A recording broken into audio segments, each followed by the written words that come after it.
My name is Phyllis, and I am 67 years old. For 5 decades, I worked as a nurse, saving every penny I could. When my daughter Jessica showed up at my door wearing a $10,000 watch demanding my entire life savings for some investment, I felt my heart shatter. She said it was a once-in-a-lifetime opportunity, but all I heard was my child valuing money over our relationship. Instead of handing over my $870,000, I made a decision that shocked even me. Before I tell you what happened next, take a moment to subscribe and let me know where you're watching from. Trust me, you'll want to hear how this story ends. I spent 50 years working as a registered nurse at Memorial Hospital. My husband Robert died of pancreatic cancer when our daughter Jessica was just 12 years old. The cancer moved quickly, giving us barely 6 months from diagnosis to his final breath. We had some savings and a modest life insurance policy, but I knew it wouldn't be enough to support Jessica and me for long. So I did what many single mothers do. I worked harder. I picked up double shifts whenever possible. Days turned into nights, and nights blended back into days. My feet ached constantly from standing for 16 hours straight, but I never complained. Not once. Every extra dollar went straight into my savings account. I packed lunches instead of buying from the cafeteria. I drove the same reliable Toyota Corolla for 20 years before finally replacing it with another practical sedan. My coworkers teased me about my frugal habits, but I didn't care. Every decision I made was for Jessica's future. While I pinched pennies, I made sure Jessica never went without. She had new clothes for school each year, piano lessons, when she showed interest, and summer camps with her friends. I wanted her to have all the opportunities I never had, growing up in a family that constantly struggled with money. Perhaps I overcompensated, giving her everything while teaching her very little about the value of a dollar. By the time I retired last year, my careful saving and modest investments had grown to $870,000. Not enough to be considered wealthy, but enough to live comfortably through my golden years without worrying about medical bills or becoming a burden to my daughter. I had planned everything carefully, calculating how long my money would last based on average life expectancy and potential healthcare costs. Jessica grew up privileged compared to other children in our neighborhood. She never knew what it meant to worry about money because I sheltered her from those concerns. When she expressed interest in attending Westlake University, a prestigious private college 3 states away, I didn't hesitate. The tuition was steep, nearly $50,000 per year, but I had saved specifically for this purpose. I wanted her to have the education that would open doors to opportunities I never had. During her sophomore year, Jessica met Marcus Collins, the son of a successful investment banker.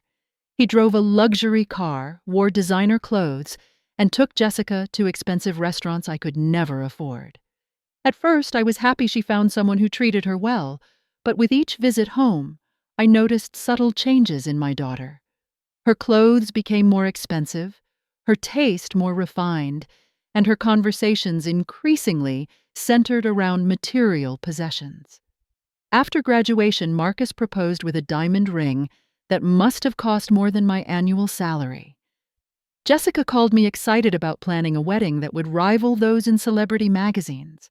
When I gently suggested something more modest, she accused me of trying to ruin her special day. I eventually relented, withdrawing a significant amount from my savings to pay for the venue, flowers, gourmet catering, and a designer wedding dress that cost $17,000. Throughout the process, Marcus's parents contributed very little despite their obvious wealth. The wedding was beautiful, but as I sat watching my daughter dance with her new husband, I couldn't shake the feeling that she had become someone I didn't quite recognize anymore. The sweet girl who once volunteered at the hospital with me had transformed into a woman obsessed with appearances and status. After the wedding, Jessica and Marcus moved to Lakewood Estates, an exclusive gated community where homes started at $1 million. I visited once for a housewarming dinner and felt completely out of place among their sleek furniture and expensive art. Jessica introduced me to their neighbors with an almost apologetic tone, as if my simple clothes and practical handbag embarrassed her. That night, I cried all the way home. As the years passed, our relationship grew increasingly strained.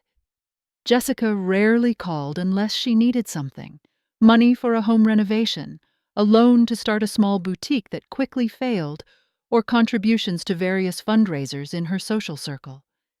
Each time I provided what she asked for, hoping it might bring us closer, but the calls became less frequent, the visits even rarer. The only bright spot was my granddaughter Maddie. Born 8 years ago, she inherited my curly hair and Robert's kind eyes. Unlike her mother, Maddie seemed unimpressed by material things. She preferred stories and walks in the park to shopping trips and fancy restaurants. When she visited, which wasn't often enough, we baked cookies together and looked through old photo albums. I treasured these moments, worried that eventually Maddie, too, would become absorbed into the materialistic world her parents created. I watched from a distance as Jessica posted photos online of exotic vacations, new cars, and charity galas. I couldn't understand how they afforded such a lifestyle on Marcus's middle management salary and Jessica's occasional consulting work. Several times I considered asking about their finances, but always stopped myself. My daughter was an adult, and her money management was no longer my concern, or so I told myself. Still, I worried. The few times I visited their home, I noticed a growing collection of shopping bags in closets, price tags still attached to clothes, and a general carelessness about spending that reminded me of my own parents before they lost everything. I tried once during a rare moment alone with Jessica to talk about financial security and saving for Maddie's education. She laughed and said, "Mom, you worry too much. Marcus has everything under control." I wasn't convinced, but what could I do? My practical advice fell on deaf ears. The more I expressed concern, the less Jessica wanted to see me. So I retreated into my quiet life, working in my garden, volunteering at the hospital where I once worked, and carefully managing my retirement savings. I had friends, other retired nurses who understood the value of hard work and modest living. We traveled occasionally, taking advantage of senior discounts and sharing hotel rooms to save money. Through it all, I kept tabs on my growing nest egg, finding security in watching the numbers increase. Slowly but steadily. After a lifetime of careful planning, I finally felt safe. Then 3 months ago, everything changed. It was a Tuesday afternoon when the doorbell rang unexpectedly. I wasn't expecting visitors, so I quickly glanced at myself in the hallway mirror, smoothing down my hair before opening the door.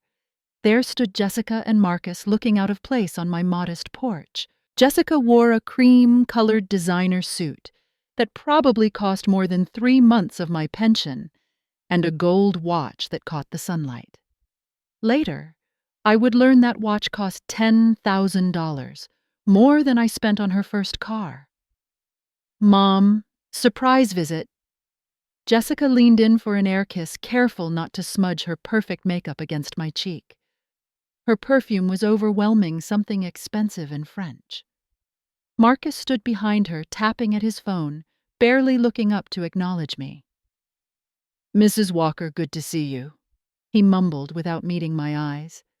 I invited them in suddenly, conscious of my simple living room with its comfortable but worn furniture. The coffee table had water rings, despite my best efforts with coasters, and the carpet was faded in spots from years of sunlight through the windows. Jessica's eyes darted around, taking inventory of my modest surroundings, with what looked like pity. "Oh, would you like some tea? I just made a fresh pot," I offered, trying to calm my nerves. It had been nearly 4 months since Jessica's last visit, and she rarely came unannounced. "Do you have anything stronger?" Jessica laughed, dropping her designer handbag onto my couch. "It's been quite the morning." I didn't keep much alcohol in the house, but I found a bottle of wine a neighbor had given me for Christmas. As I poured 3 glasses, I noticed Maddie wasn't with them. "Where's my granddaughter?" I asked, hoping to see her. "She's with the nanny," Jessica said dismissively. "She had a play date we couldn't cancel." My heart sank. I'd missed my granddaughter by a scheduling conflict. Jessica must have noticed my disappointment because she quickly added, "But she'll be free this weekend if you want to take her for a few hours." Before I could respond, Marcus's phone rang. He answered immediately, speaking in hushed tones about market projections and quarterly earnings. Jessica rolled her eyes dramatically. "He's always working," she said, as if this explained everything. We made awkward small talk for 15 minutes. Jessica didn't ask about my health, or my friends, or whether I needed anything. Instead, she talked about her country club membership, a recent fundraiser she'd chaired, and complaints about their housekeeper. I nodded and smiled, feeling the distance between us grow with each word. Just as I was about to ask why they'd really come, the doorbell rang again. It was Maddie, after all, dropped off by the nanny, who had apparently been instructed to bring her after the grown-up talk was finished. My granddaughter burst through the door, her curly hair bouncing as she ran straight into my arms. "Grandma, I missed you so much," she exclaimed, her small arms wrapping tightly around my neck. For the first time since Jessica and Marcus arrived, I felt genuine joy. I had barely started showing Maddie the new bird feeder in my backyard when Jessica called out, "Maddie, why don't you go play in the yard for a bit? The grown-ups need to talk about something important." Maddie's face fell, but she nodded obediently and headed outside. Through the window, I watched her sit on my garden bench, swinging her legs and looking bored. It broke my heart to see her excluded when we had so little time together. "So, Mom," Jessica began, setting down her wine glass with purpose, "how's your retirement fund doing these days?" The question caught me off guard. Jessica had never shown interest in my finances before. "It's fine," I answered carefully. "I have enough to live comfortably." Marcus rejoined us, slipping his phone into his pocket. "Jessica mentioned you've been quite the saver all these years," he said with a smile that didn't reach his eyes. "Smart woman." Something about his tone made me uncomfortable. I've been a nurse long enough to develop good intuition about people, and every instinct was telling me this conversation wasn't heading anywhere good. "I've just been working with some friends on an investment opportunity," Marcus continued smoothly. "Absolutely incredible returns. We're talking 30% minimum in the first year alone." "That sounds too good to be true," I replied, remembering what my late husband always said about investment offers that promised extraordinary returns. Jessica leaned forward, her eyes bright with excitement, or perhaps desperation. It was hard to tell. "Mom, this is once in a lifetime. Marcus's friend David is a financial genius. He's got this real estate development planned that's practically guaranteed to double our money."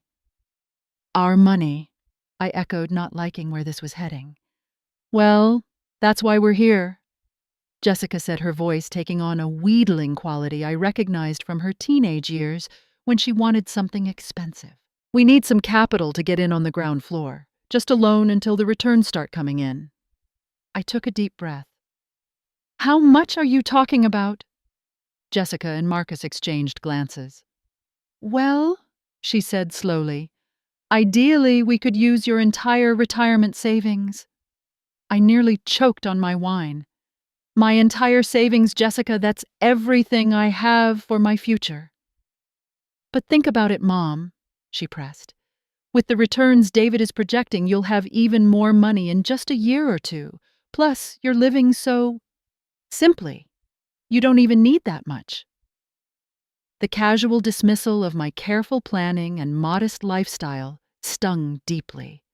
I looked at my daughter, this stranger in expensive clothes who thought my entire financial future was something to gamble with, and felt a profound sadness. "I need my savings," I explained patiently, "for my medications for possible long-term care, if my health declines for security. Marcus snorted softly. Mrs. Walker, with all due respect, you're being overly cautious.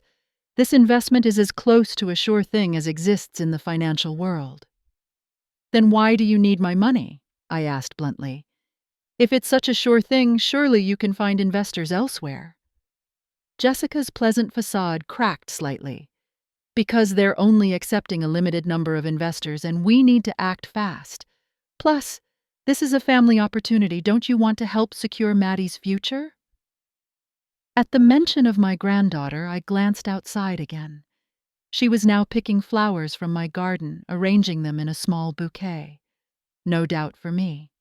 My heart squeezed painfully. I've already set aside money for Maddie's education, I said quietly. This would be so much better than that. Jessica insisted, her voice taking on an edge. Mom, I don't think you understand what we're offering you here. As they continued pressing me, their tone shifted from persuasive to demanding. Jessica reminded me of all she'd sacrificed by growing up without a father, as if this somehow entitled her to my savings. Marcus mentioned that they'd already told David they could invest a certain amount, an amount suspiciously close to my entire nest egg. When I continued to resist, Jessica's expression hardened. You know, Mom, I'm starting to think you don't care about helping your family. After all we've done for you. I blinked in confusion. What you've done for me? Keeping you involved in our lives, bringing Maddie to visit, she said, as if these basic family connections were favors she'd granted. And now, when we need your help, you're being selfish. The accusation hit me like a physical blow. Had our relationship deteriorated so much that spending time with me was considered a chore? A bargaining chip? Marcus cleared his throat. Look, we didn't want to mention this, but we're in a bit of a financial situation. Some investments haven't performed as expected, and we've had to take out some loans. Jessica shot him a warning glance, but he continued. The country club dues increased, Maddie's private school tuition went up, and there were some unexpected expenses with the house. Slowly, the picture became clear. They weren't offering me an investment opportunity. They were trying to solve their own financial problems with my retirement savings. My heart broke, not just for myself, but for them. How had my daughter become so entangled in a lifestyle she couldn't afford? What kind of example were they setting for Maddie? I'm sorry, I said firmly. I can't give you my entire savings, but I might be able to help with a smaller amount to get you through whatever difficulty you're facing. Jessica's face flushed with anger. We don't need charity, Mom. We need an investment. Either you're in or you're out. The ultimatum hung in the air between us, heavy with implication. My daughter was telling me in no uncertain terms that my value to her was directly tied to my financial contribution. The realization was both devastating and clarifying. As the afternoon sun cast long shadows across my living room, I knew that regardless of what happened next, nothing between us would ever be the same again. What began as an uncomfortable conversation quickly deteriorated into something uglier. Jessica's expression hardened as she realized I wasn't going to simply hand over my life savings. You know what, Mom? She said, voice rising. If you can't help us with this, I'm not sure how often we'll be able to bring Maddie around anymore. Our schedule is getting so busy, and the drive out here takes so much time. The threat was thinly veiled but unmistakable. My access to my granddaughter, the light of my life, was being used as leverage. My hands began to shake so badly I had to set my teacup down. Are you threatening to keep my granddaughter from me because I won't give you my retirement money? I asked, barely recognizing my own voice. Marcus stepped in, his tone condescending.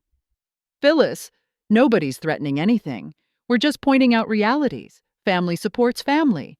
And frankly, at your age, do you really need all that money sitting in accounts? You live simply, your house is paid off. Meanwhile, we're trying to maintain a certain lifestyle for Maddie's future connections and opportunities. The implication that I was too old to manage my own finances ignited something in me.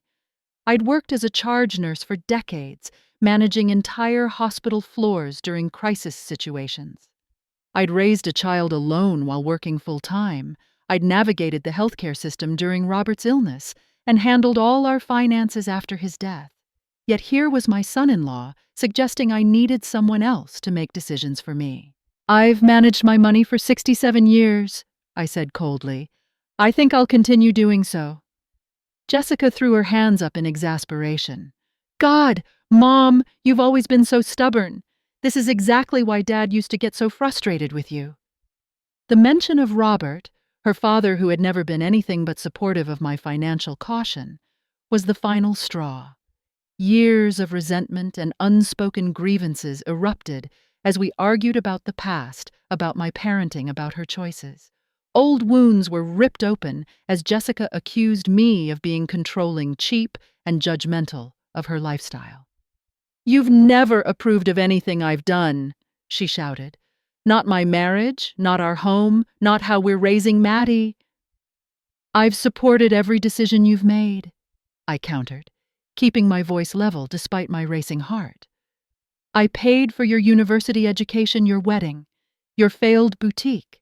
I've never asked for anything in return except to be treated with basic respect." Marcus, seeing the conversation spiraling, adopted a more strategic approach. "Look, Phyllis," he said, all smooth confidence again. "Maybe we're getting ahead of ourselves. The reality is, many people your age struggle with financial decisions. Cognitive decline can start subtly." I stared at him in disbelief. "Are you suggesting I'm mentally incompetent because I won't give you my money?" He held up his hands defensively. "Not at all. But there are legal protections we could put in place to help manage your assets. For your own protection, of course."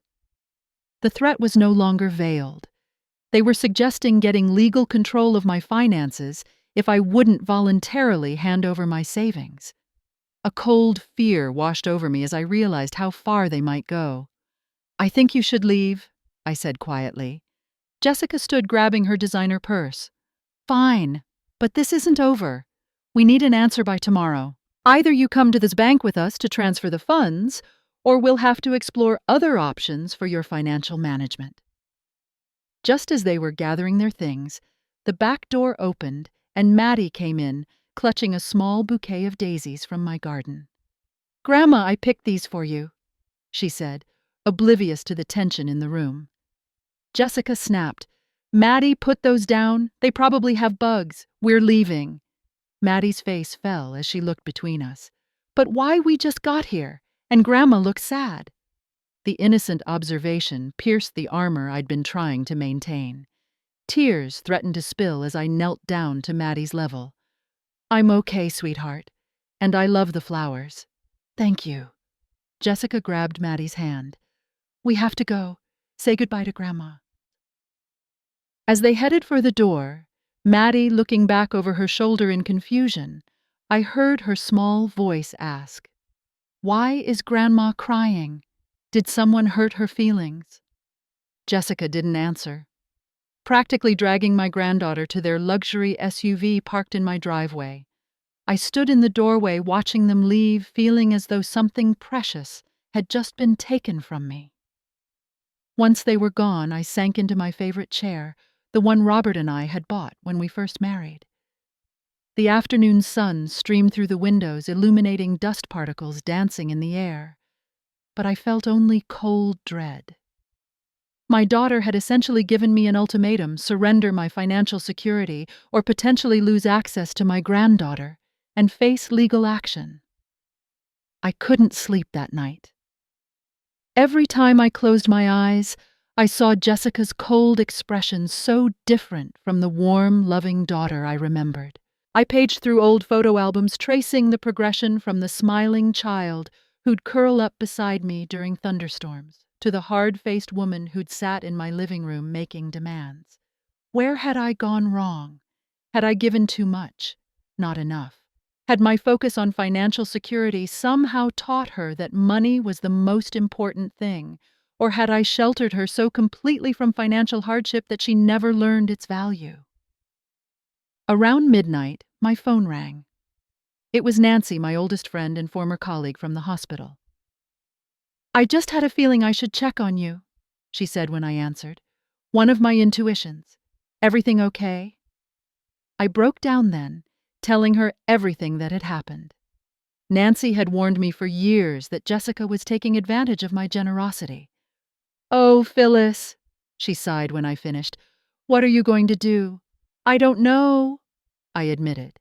"If I refuse, they're threatening to try to get legal control of my finances. And they'll keep Maddie away." "Can they actually do that?" "Get control of your money?" Nancy asked. "I don't think so. I'm perfectly competent. But the fight alone would be horrible and expensive." I twisted the phone cord around my finger, a habit from younger days. "And Maddie, I can't bear the thought of not seeing her." "But you can't give them all your money either," Nancy pointed out reasonably. "They'll blow through it in no time with their spending habits, and then where will you be? Homeless, dependent on them." The thought sent a chill through me. As difficult as this situation was, being financially dependent on Jessica and Marcus would be far worse. We talked until nearly 2 in the morning, going over options. I could give them a smaller amount. I could refuse entirely. I could try to negotiate. But as the night wore on, another idea began to take shape in my mind, one so out of character, so unexpected, that I hardly recognized it as my own thought. What if I simply left? Took my money and disappeared for a while. The idea was terrifying. I'd lived in the same town most of my adult life. I'd never traveled far from home alone. But something about the thought of making my own choice, of taking action, rather than just reacting to Jessica's demands, felt empowering. "Nancy," I said slowly, "what would happen if I just went away for a while, took a vacation?" There was a pause on the line. "You mean leave before they come back tomorrow?" "Yes, just go somewhere. Take some time to think without pressure." "Honestly," Nancy replied, "it might be the best thing you could do right now. Create some distance. Show them you won't be bullied." By the time we hung up, the first hints of dawn were lighting the sky. Instead of feeling exhausted, I felt strangely energized. For the first time in years, perhaps decades, I was going to put myself first. I fell into a brief, dreamless sleep, waking with the sunrise. My decision was made. Before Jessica and Marcus could return to pressure me further, I would take control of my own destiny. I woke up at 5:30, a habit from my nursing days that never quite left me. The house was quiet, the world outside still dark. For a moment I lay in bed thinking about the confrontation with Jessica, wondering if perhaps I'd overreacted. Maybe she really did have my best interests at heart. Maybe the investment was legitimate. Then I remembered the cold calculation in Marcus's eyes when he mentioned exploring options for managing my finances. The threat was real, and I needed to act quickly. I dressed in comfortable clothes and called a taxi. Living in a small town meant limited options for transportation, but thankfully, Jim's taxi service opened early. While waiting for the cab, I packed an overnight bag, just enough for a few days away. I didn't allow myself to think too far ahead. The immediate goal was simply to get to the bank before Jessica and Marcus arrived. The taxi pulled up at 6:15. Jim himself was driving, a kindly man about my age who'd taken over his father's business decades ago. "Early start, Mrs. Walker?" he asked as I climbed in. "Yes, Jim. First National Bank, please." He raised an eyebrow but didn't comment. In small towns, privacy is a courtesy extended even when curiosity is strong. The streets were quiet as we drove, just a few early shift workers heading to the hospital or the factory on the edge of town. I watched familiar landmarks pass by, wondering when I would see them again. First National Bank opened at 7 for its drive-through services, but the lobby wouldn't open until 9. I hadn't considered this.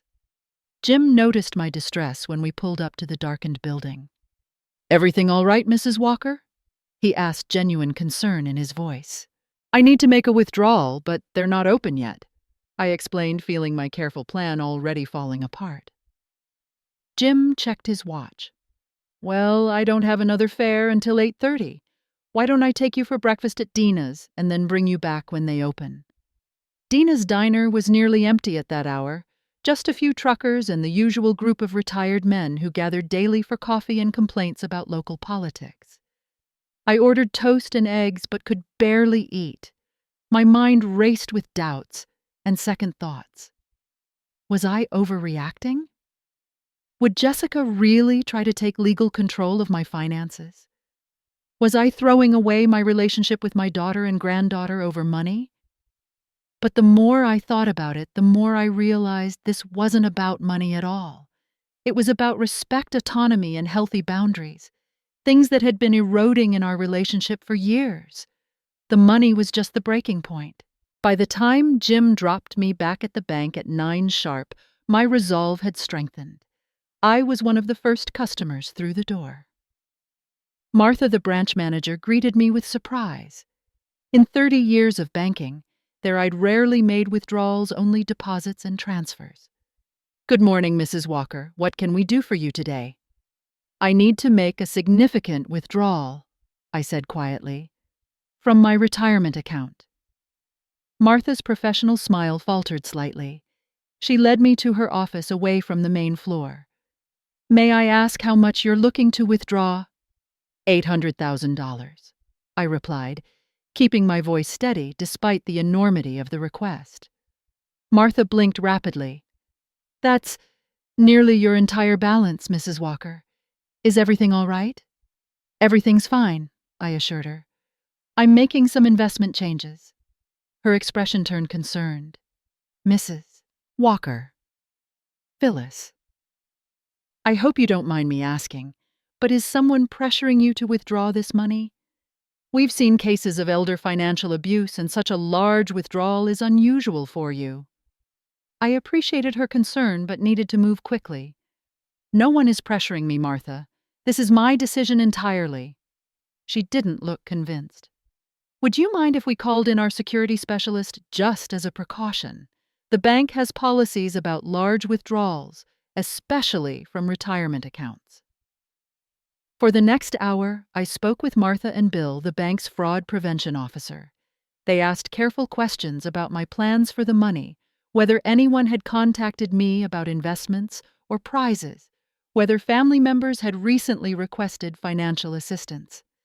I answered truthfully but selectively, emphasizing that the decision was mine alone. Eventually, after I signed several forms acknowledging the withdrawal and its potential tax implications, they began processing my request. It will take some time to prepare such a large amount, Martha explained. We don't keep that much cash on hand. Would you consider a cashier's check instead? I agreed to take most of the money as cashier's checks, with $50,000 in cash for immediate expenses. While they prepared everything, Martha made one more attempt. Phyllis, I've known you for years. This isn't like you. Are you absolutely certain this is what you want to do? Looking into her concerned eyes, I almost wavered. But then I thought of Jessica's threat, of Marcus's condescending tone, of the way they'd used Maddie as leverage. I'm certain, Martha, but thank you for caring enough to ask. 2 hours later, I left the bank with a secured envelope containing cashier's checks and cash, feeling both terrified and strangely liberated. I called Jim's taxi again, asking him to take me home. There wasn't much time before Jessica and Marcus might arrive, expecting to escort me to this very bank for a very different transaction. At home, I moved quickly. I packed 2 suitcases with essential clothes, medications, and a few precious keepsakes. The photo album from when Jessica was young Robert's watch, my mother's locket. I wrote a brief note to Jessica explaining that I needed time to think and would contact her when I was ready.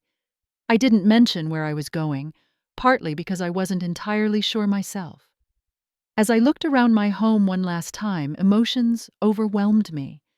This house held 40 years of memories, raising Jessica, mourning Robert, hosting holiday gatherings and quiet Sunday dinners. Would leaving solve anything or just make everything worse? Was I running away from problems I should face directly?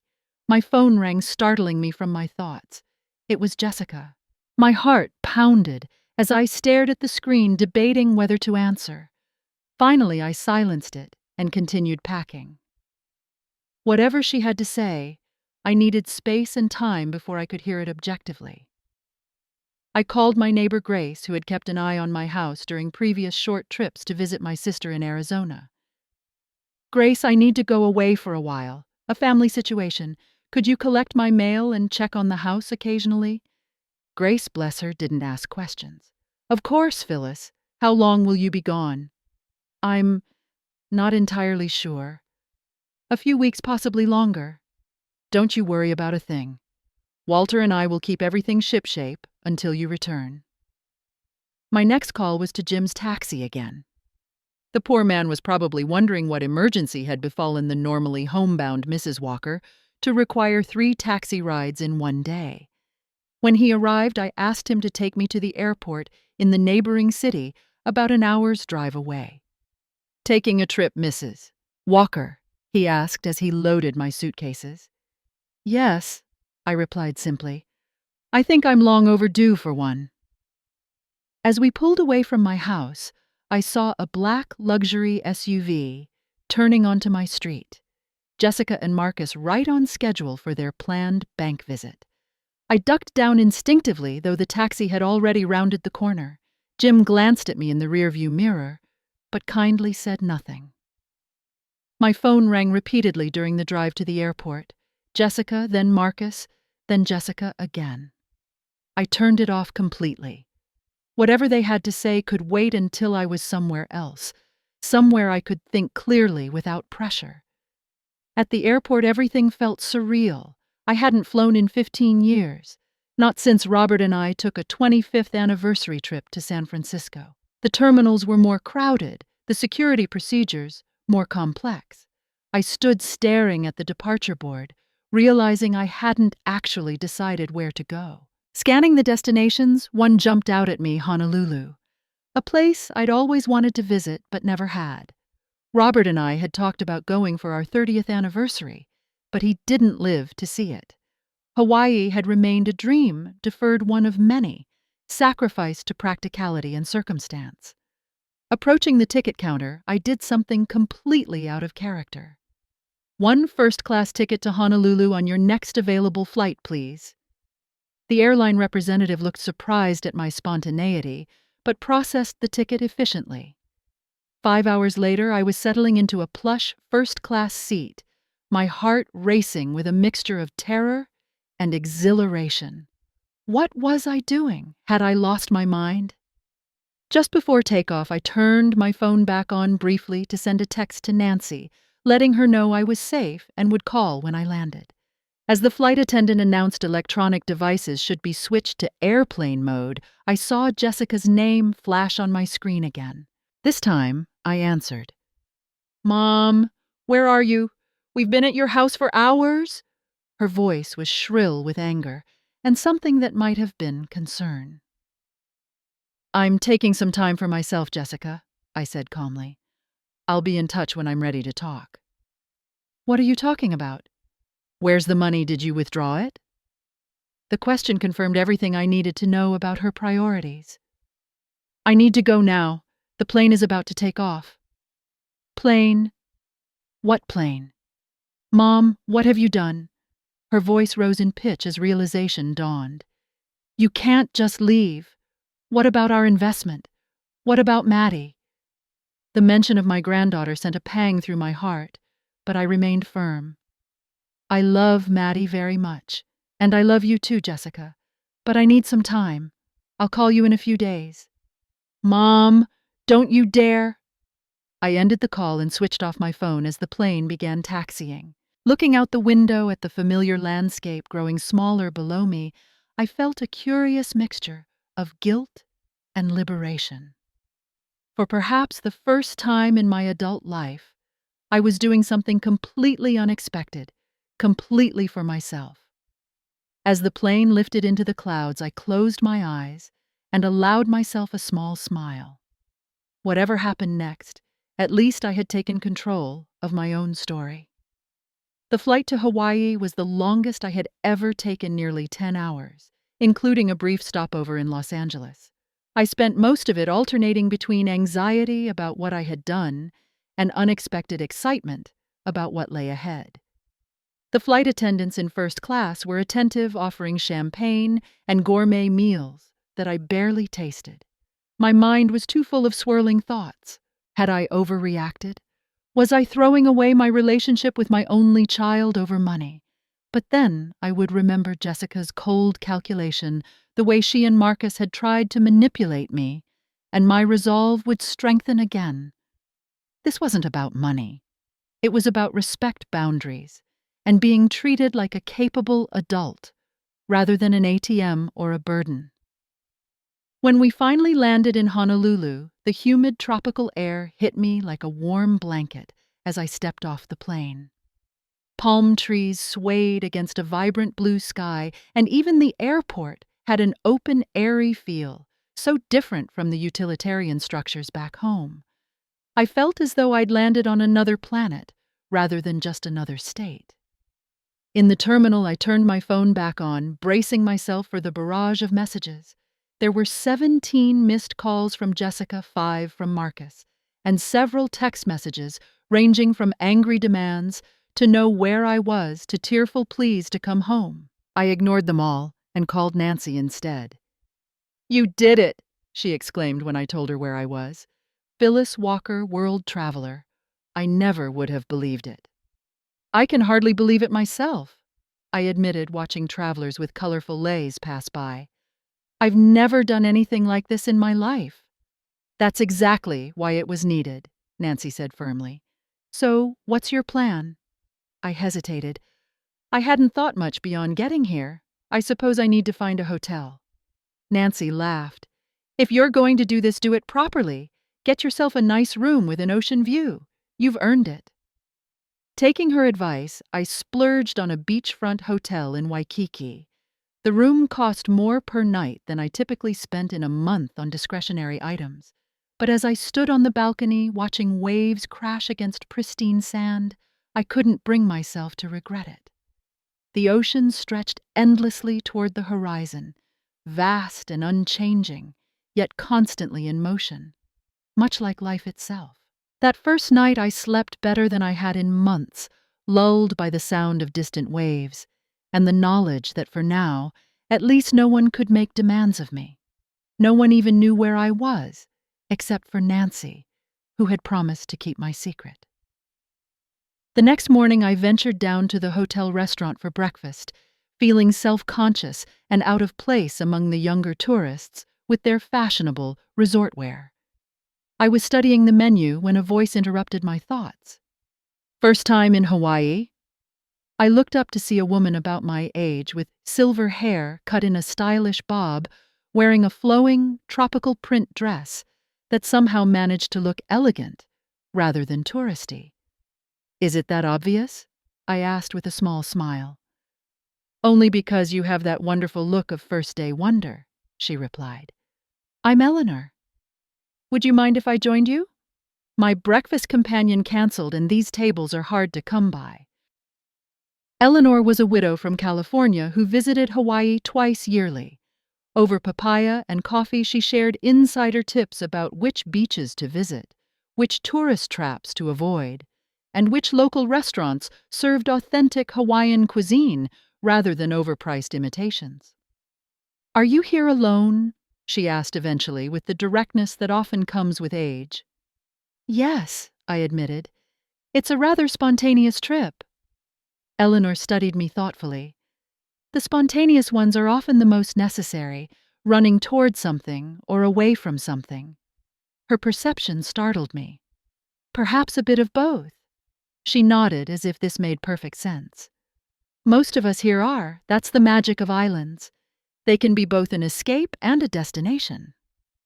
By the end of breakfast, Eleanor had invited me to join her and a small group of friends, all women over 60, for a sunset cruise that evening. "We call ourselves the Golden Girls," she explained with a laugh. "All widows or divorcees, discovering the joys of independence later in life." That evening, as our catamaran glided through the waters turned gold and crimson by the setting sun, I found myself surrounded by women with stories remarkably similar to my own. There was Marianne, who had left Chicago after her children tried to convince her to sell her home and move into an assisted living facility at 68. Helen had walked away from a controlling second husband who micromanaged her spending despite her substantial personal wealth. Dorothy had simply decided after decades of putting family first that her remaining years would be lived on her own terms. "Family is complicated," Eleanor said as we sipped Mai Tais. "We love them, but sometimes the greatest gift we can give them, and ourselves, is healthy boundaries." "My daughter thinks I've lost my mind," I confessed. "Maybe she's right." Marianne laughed heartily. "Honey, they always think we've lost our minds when we stop doing exactly what they expect, but look around. Do any of us seem diminished by our choices?" They didn't. These women radiated vitality, wisdom, and a kind of serene confidence I'd rarely encountered. They had reimagined their later years, not as a time of decline and dependence, but as an opportunity for growth and self-discovery. Over the next few days, I fell into an easy rhythm with Eleanor and her friends. We took a tour of the island, visited the Pearl Harbor Memorial, and spent leisurely afternoons by the pool, discussing books, politics, and the complex dynamics of adult parent-child relationships. For the first time in years, I felt seen as a complete person, not just as a mother, a widow, or a retiree, but as Phyllis, a woman with thoughts, dreams, and capabilities of my own. I tried new foods, bought a swimsuit in a bright tropical print that would have scandalized me back home, and even took a surfing lesson designed for seniors. Meanwhile, Jessica continued calling and texting her messages, evolving from anger to concern to outright panic.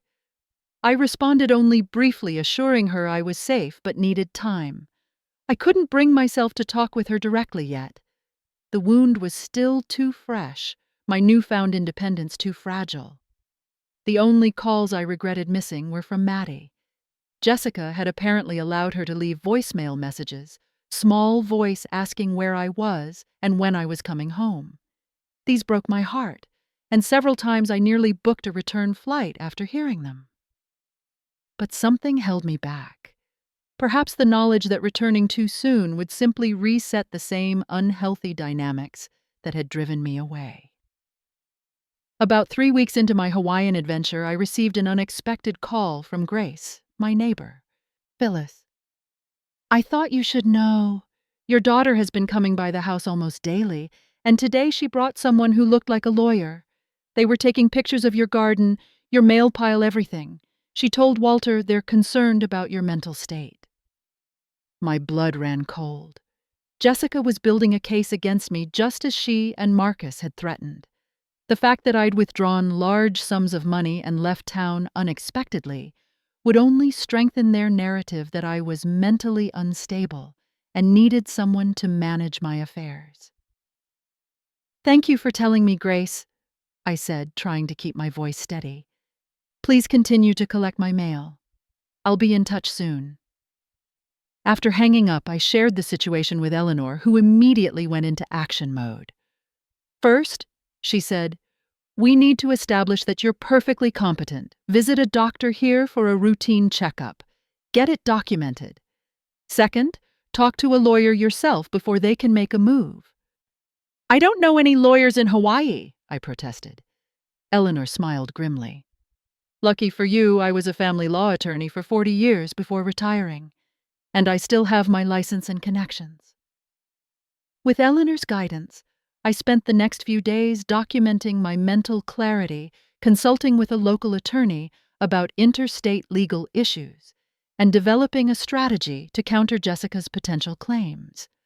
I felt both frightened and angry that my own daughter would go to such lengths over money, but also grateful for my new friends who rallied around me with practical support and unwavering encouragement. "What will you do if she actually finds you here?" Marianne asked one evening as our group shared dinner at a beachside restaurant. I looked out at the ocean, considering the question carefully. I think it's time I stopped running and started standing my ground. If she comes, we'll have the conversation we should have had weeks ago, but on my terms, not hers. The others nodded approvingly. Dorothy raised her glass in a toast. To Phyllis, finding her voice one Mai Tai at a time. We laughed together, but beneath the humor was a current of determination. Whatever happened next, I would face it not as the accommodating mother who could never say no, but as the woman I was discovering myself to be. Someone with the courage to set boundaries and the wisdom to know they were necessary. I didn't have to wait long for my resolve to be tested. 3 days later, as I returned to my hotel from a morning walk on the beach, the concierge called me over. "Mrs. Walker, there are people asking for you in the lobby, a woman and a man. They seem quite insistent." Taking a deep breath, I nodded. "I've been expecting them. Thank you." As I rounded the corner into the lobby, I saw Jessica pacing frantically while Marcus spoke in hushed tones with the hotel manager. My daughter looked both angry and somehow diminished, her designer clothes slightly rumpled from travel, dark circles under her eyes. When she spotted me, she froze. "Mom," she said, as if she couldn't quite believe I was real. Then her expression hardened. "What the hell do you think you're doing?" And so began the confrontation I'd been both dreading and preparing for since the moment I boarded that plane. Only this time, I wasn't alone and afraid in my living room. I was standing on my own 2 feet, backed by new friends and new confidence, ready to reclaim not just my financial independence, but my dignity as well. The hotel lobby fell suddenly quiet, as if everyone sensed the tension between us. Jessica rushed toward me, her face a storm of emotions: relief, anger, confusion. "Do you have any idea what you've put us through?" she demanded, voice rising. "We've been worried sick. We filed a missing persons report. We thought something terrible had happened to you." I remained calm, though my heart raced. "As you can see, I'm perfectly fine. How did you find me?" Marcus stepped forward, looking smug. "Your credit card transactions. Once we filed the police report, they were able to trace your purchases." Of course. In my haste, I hadn't thought about how easily I could be tracked through ordinary financial transactions. A rookie mistake from someone who had watched too many spy movies. "Perhaps we should continue this conversation somewhere more private," I suggested, acutely aware of the curious glances from hotel staff and guests. Jessica's eyes flashed. "Oh, now you want privacy, after disappearing with almost $1 million, leaving us frantic for weeks. We've been calling hospitals' morgues. Maddie has been crying herself to sleep." The mention of my granddaughter sent a pang of guilt through me. "I told you I was safe. I responded to your messages." A 3-word text saying "I am fine" is not reassurance. Jessica's voice broke slightly. "And now we find you living it up in a luxury hotel in Hawaii. Have you lost your mind?" Before I could respond, I felt a hand on my shoulder. Eleanor had appeared beside me, her presence instantly calming. "You must be Jessica," she said pleasantly but firmly. "I'm Eleanor Roberts, your mother's friend and attorney." Jessica blinked in surprise. "Attorney Mom, what is going on?" Marcus stepped closer, suddenly wary. "Mrs. Walker, we've brought our own legal representation." He gestured to a thin man in a suit who had been standing discreetly nearby. "This is Andrew Davis. Given the concerning nature of your recent behavior, we felt it necessary to protect your interests." "How thoughtful," Eleanor replied dryly. "Though I wonder whose interests you're truly concerned with." The hotel manager approached our increasingly tense group. "Is there a problem here? Perhaps you'd like to use our conference room for this discussion." Minutes later, we were seated around a polished table in a small room with windows overlooking the beach. The irony wasn't lost on me. Such a beautiful view for such an ugly conversation. Eleanor sat beside me while Jessica Marcus and their lawyer took chairs opposite us. "Let me get straight to the point." Andrew Davis began opening a leather portfolio. "Mrs. Walker, your family is deeply concerned about your recent behavior. Withdrawing your entire life savings, fleeing your home without notice, refusing substantive communication. These actions suggest diminished capacity for sound decision-making." I felt a flare of indignation. "My capacity is perfectly intact, Mr. Davis. What's diminished is my tolerance for being manipulated and threatened." Jessica looked genuinely shocked. "Threatened, Mom? What are you talking about?" "The day before I left, you and Marcus came to my home demanding my entire retirement savings for some dubious investment. When I refused, you threatened to limit my access to Maddie and suggested pursuing legal control of my finances." Marcus shifted uncomfortably. "That's a complete mischaracterization of our conversation." "Is it?" I pulled out my phone and played a voice recording app. "I started recording our conversations after you first mentioned exploring options for managing my money. Would you like to hear what was actually said?" The blood drained from Marcus's face. Jessica looked between us, confusion evident in her expression. Eleanor smiled thinly. "Additionally, Mrs. Walker has undergone a complete cognitive assessment since arriving in Hawaii. The neurologist found her mental faculties to be excellent for a woman of any age. We have the documentation here." She slid a folder across the table. "She has also consulted with financial advisors who confirmed her withdrawal while unconventional was legally executed and well within her rights." Andrew Davis flipped through the papers, his expression souring. "This doesn't explain the concerning pattern of behavior."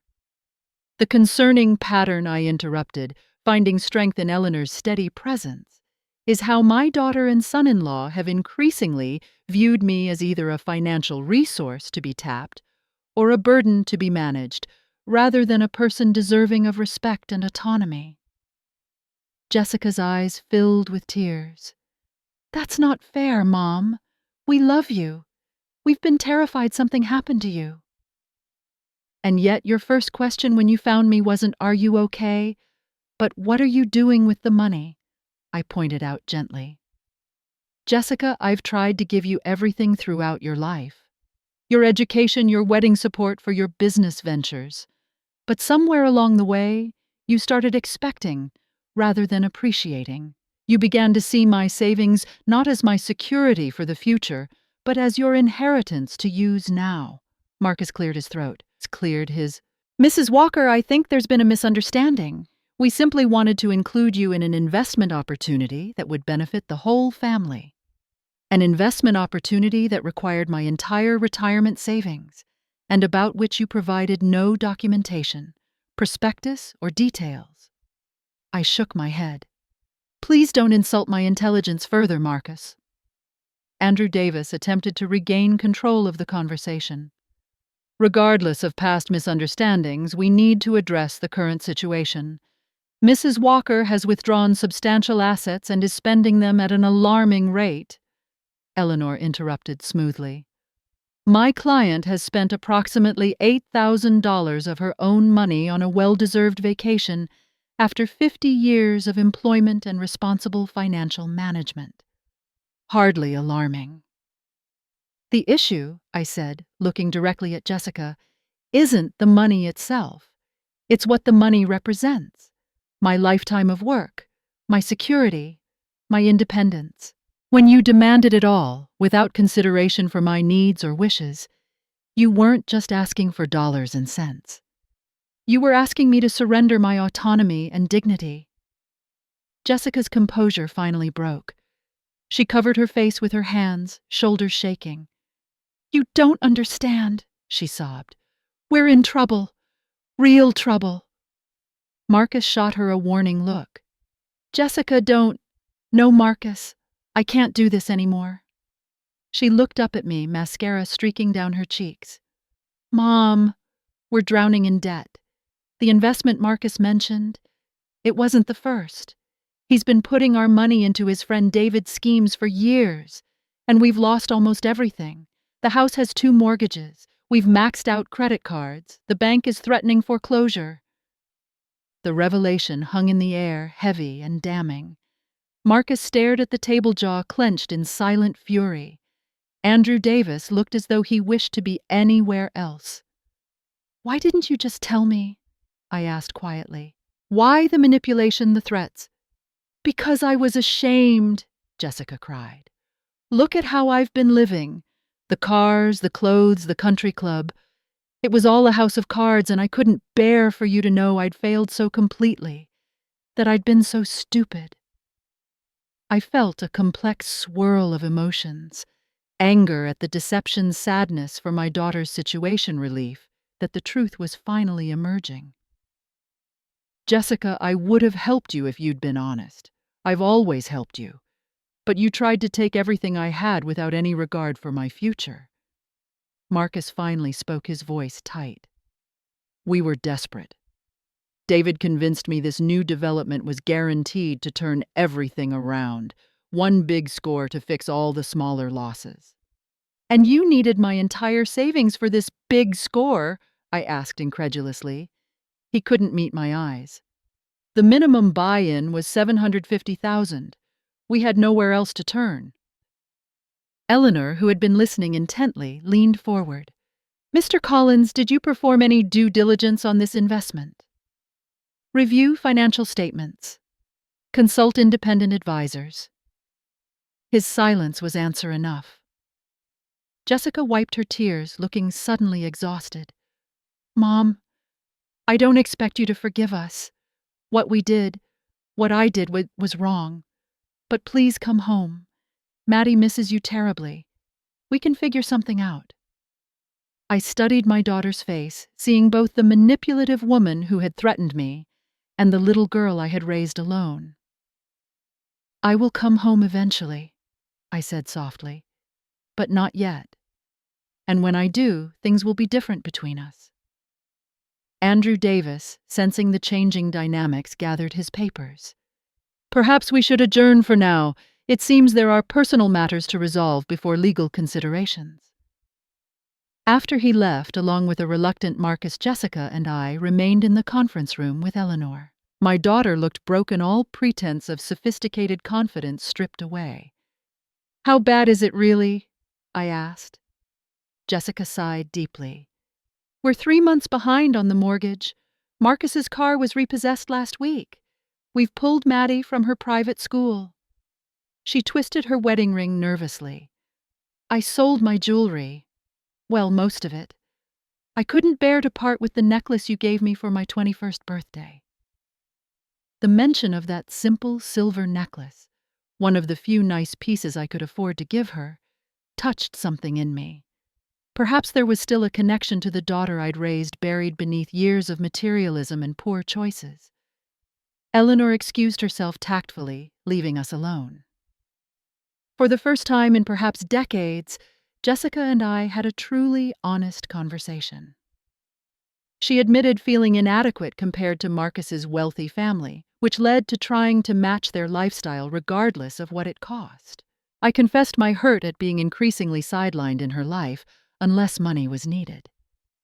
"I never meant to make you feel like an ATM," she said softly. "I just got so caught up in everything. The house, the club, making sure Maddie had advantages. Somewhere along the way, I lost sight of what really matters." By the end of our long conversation, we reached a tentative understanding. I would help Jessica address their financial crisis, but not by simply handing over money. There would be financial counseling, a realistic budget, and a plan for sustainable living within their actual means. Most importantly, our relationship would be rebuilt on mutual respect rather than financial dependence. When Marcus returned looking chastened after a stern conversation with Eleanor about the potential legal consequences of his actions, we outlined the path forward. They would need to sell their oversized house, eliminate luxury expenses, and Marcus would need to find more stable employment, rather than chasing get-rich-quick schemes. It wouldn't be easy. Years of financial mismanagement couldn't be fixed overnight. But as they prepared to return home the next day, I saw something in Jessica I hadn't seen in years: humility and perhaps the beginning of wisdom. "What about you, Mom?" she asked as we parted. "When will you come home?" I looked out at the ocean, feeling the warm Hawaiian breeze on my face. "Soon, but not quite yet. I've discovered something here I didn't expect." "What's that?" I smiled, thinking of Eleanor and the other Golden Girls who had shown me a new way to live. Myself. And I'm not quite finished with the introduction. 6 months passed more quickly than I could have imagined. After Jessica and Marcus returned home, I continued my unexpected journey of self-discovery. What had begun as a desperate flight from manipulation transformed into an exploration of possibilities I'd never considered. Eleanor introduced me to her network of vibrant, independent women across the country, and I found myself traveling to places I'd only dreamed of visiting. I spent a month in a small apartment in Florence, Italy, learning to cook authentic Italian cuisine from a 72-year-old chef named Sofia. I joined a seniors hiking club in Arizona, challenging my body in ways I hadn't in decades. I even tried parasailing in Florida, terrified but exhilarated as I soared above turquoise waters. For the first time in my life, I was spending money on experiences rather than saving for some nebulous future emergency. It felt foreign at first, almost irresponsible. But as Eleanor wisely pointed out, the emergency you've been saving for all your life is old age. You're in it now, Phyllis. This is what you saved for. Still, I was careful. I set aside a significant portion of my savings in secure investments that would provide for my later years and potential medical needs. I consulted financial advisors recommended by Eleanor, making sure my newfound freedom didn't compromise my long-term security. The bulk of my money remained untouched, but I allowed myself to use some of it to truly live rather than merely exist. Meanwhile, Jessica and I rebuilt our relationship through weekly video calls. Initially awkward and tentative, our conversations gradually became more genuine.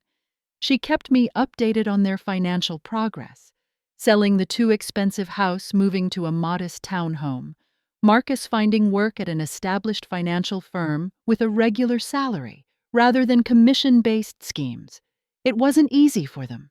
Years of living beyond their means had created habits and expectations difficult to break. But necessity proved a powerful motivator. Most precious to me were the calls with Maddie, who delighted in hearing about my adventures and always had questions about the places I visited. Grandma's having a grand adventure became her way of explaining my absence to friends. I sent her postcards from every location, creating a global geography lesson she proudly displayed in her room. When the 6-month mark approached, I found myself in a charming apartment in Siena, Italy, contemplating my next steps. Part of me had fallen in love with this nomadic lifestyle, but another part missed the familiarity of home and the physical presence of family. I was considering these feelings when my phone rang with a call from Jessica. "Mom, I know you're enjoying your travels, but I wanted to ask, would you consider coming for Maddie's 9th birthday next month? She talks about you constantly, and it would mean the world to her." The invitation touched me deeply. "Of course I'll come. I wouldn't miss it." There was a pause on the line. "And would you maybe stay with us? We have a guest room in the new place. It's not fancy, but it's comfortable." The offer represented more than just accommodations. It was an acknowledgement of our evolving relationship. "I'd like that very much," I replied, surprised by the emotion in my voice. 2 weeks later, I found myself back on American soil, experiencing the strange sensation of being both a visitor and a returning resident. Jessica met me at the airport alone, Marcus having stayed home with Maddie to prepare a welcome dinner. The moment I saw my daughter waiting in the arrival area, I was struck by how different she looked. Gone were the designer clothes and perfectly manicured appearance. Instead, she wore simple jeans and a sweater, her hair pulled back in a practical ponytail. She looked younger somehow, unburdened by the weight of appearances. Our embrace was genuine, if slightly tentative. "You look wonderful, Mom," she said, studying my face. "Travel agrees with you. And simpler living seems to agree with you," I replied honestly. She laughed softly. "It was an adjustment. A big one. But there's something freeing about not trying to keep up with the Joneses anymore." The townhouse they now called home was indeed modest compared to their previous residence, about the size of my own house, but tastefully furnished with a mix of new items and quality pieces they'd kept from before. Maddie flew into my arms the moment I walked through the door, chattering excitedly about school friends and all I had missed. Marcus greeted me with unexpected warmth. Our relationship had been strained even before the confrontation in Hawaii, but something had changed in him too. Later, Jessica would confide that their financial downfall had triggered a period of depression for Marcus, followed by therapy and genuine self-reflection. The humbling experience of starting over professionally and downsizing their lifestyle had stripped away much of his arrogance. Over a simple but delicious home-cooked meal, Jessica had apparently discovered both cooking skills and their economic benefits. We talked openly about the changes in all our lives. There were moments of tension, particularly when discussing the ongoing legal implications of their attempted financial manipulation, but they were tempered by a newfound honesty. "The financial literacy classes were the hardest part," Jessica admitted. "Sitting in a room with other people who'd mismanaged money, going through every mistake we'd made. It was humiliating at first." "But necessary," Marcus added. "I still can't believe how close we came to complete financial ruin, and how willing I was to drag you down with us, Phyllis." He shook his head, genuine regret in his expression. "I'm truly sorry for that." Their apologies mattered, but what impressed me more were their actions. The modest home within their means, Marcus's reliable job with benefits rather than get-rich-quick schemes, Jessica's part-time work at a local bookstore, which she spoke about with surprising enthusiasm. Most telling was Maddie's apparent contentment. Rather than feeling deprived by their reduced circumstances, she seemed more grounded and connected to her parents. During my 2-week stay for Maddie's birthday, we established a new normal in our relationship. I maintained my independence while reconnecting with my family. Jessica and I had several long, honest conversations about our past patterns and how to avoid repeating them. I shared stories of my travels while she shared the lessons of their financial recovery. The counselor helped us see that we were using money and status to fill emptiness in ourselves, she explained one evening as we sat on their small patio. For me, it was always trying to prove I was successful enough, good enough. For Marcus, it was trying to match his family's expectations. She smiled ruefully. We were exhausting ourselves chasing an illusion. I nodded, understanding all too well. And I was using money as a substitute for setting proper boundaries, thinking I could buy your love and approval. On my last evening before returning to Italy, where Eleanor had invited me to share a villa in Tuscany, for the summer we celebrated Maddie's birthday with a small, joyful gathering. The decorations were homemade, the cake baked by Jessica herself, and the presents modest but thoughtful. Watching Maddie blow out her candles, surrounded by a few close friends, rather than the elaborate parties of previous years, I was struck by how much more genuine the celebration felt. Later, as I helped clean up, Jessica approached me with an envelope. "We wanted to give you something before you leave," she said, uncharacteristically nervous. Inside was a check, not for a large amount, but significant given their current finances. "It's the first repayment," she explained, "for all the times we took advantage of your generosity. We've worked out a monthly amount we can afford. It will take years, but we're committed to making it right." Tears filled my eyes. The money itself meant little compared to the acknowledgement and responsibility it represented. "Thank you," I said simply, hugging my daughter tightly. As I prepared to leave the next morning, Maddie presented me with a handmade scrapbook titled Grandma's Adventures, with blank pages for photographs and stories from my future travels. "Mom says you're not just visiting places, but finding yourself," she said, with the innocent wisdom of childhood. "I think that's really cool." Jessica drove me to the airport, our conversation flowing more easily than it had in years. As we approached the departure terminal, she asked the question I'd been expecting. "Will you ever come home for good?" I considered this carefully. I'm not sure what for good means anymore. This past year has changed me in ways I'm still discovering. But yes, I'll return more permanently eventually. Just not quite yet. She nodded, understanding in her eyes. "We'll be here when you're ready. A different we than before, but here nonetheless." Our goodbye was bittersweet, the sadness of parting tempered by the knowledge that our relationship stood on firmer ground than it had in years. As the plane lifted off, carrying me back to my Italian adventure, I reflected on the unexpected journey that had begun with a desperate flight and evolved into a voyage of self-discovery. The money I'd saved so carefully for 50 years had indeed provided security, but not in the way I'd imagined.